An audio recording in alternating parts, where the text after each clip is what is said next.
मेरे को सही मना कर।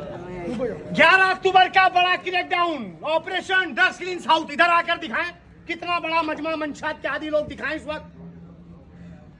अगर इंडिया के साथ जंग करनी पड़ी तो तैयार हो। मोदी को कौन कौन उड़ाएगा, हाथ खड़ा करके दिखाओ। अरे मोदी तेरे लिए तो हमारे ये वो लोग जिनको मास्टर ने ठुकराया है, लेकिन हम सीने से लगाएंगे, पुलिस भी सीने से लगाएगी, यही काफी है। पाकिस्तान पाकिस्तान और इंडिया इंडिया हमेशा मुर्दाबाद, पाकिस्तान हमेशा जिंदाबाद।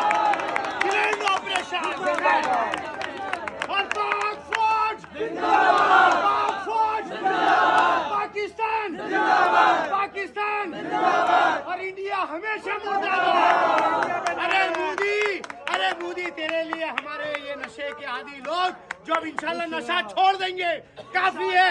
तेरे इंडिया को उड़ाने के लिए हमारे ये लोग काफी हैं। ये मुहिब वतन पाकिस्तानी है, नशा छोड़ दोगे इंशाल्लाह बोलो, दोनों हाथियों करके बोलो इंशाल्लाह। DIG साउथ अच्छा खामोश सैयद महफूज अली साहब अल्हम्दुलिल्लाह इनके लिए फरिश्ता बनकर ही अल्लाह ने भेजा है। अल्लाह करे ठीक होकर अपने घरों को जाए। दिखाए इस वक्त बड़ा क्रैकडाउन दिखाए, बड़ा क्रैकडाउन दिखाए।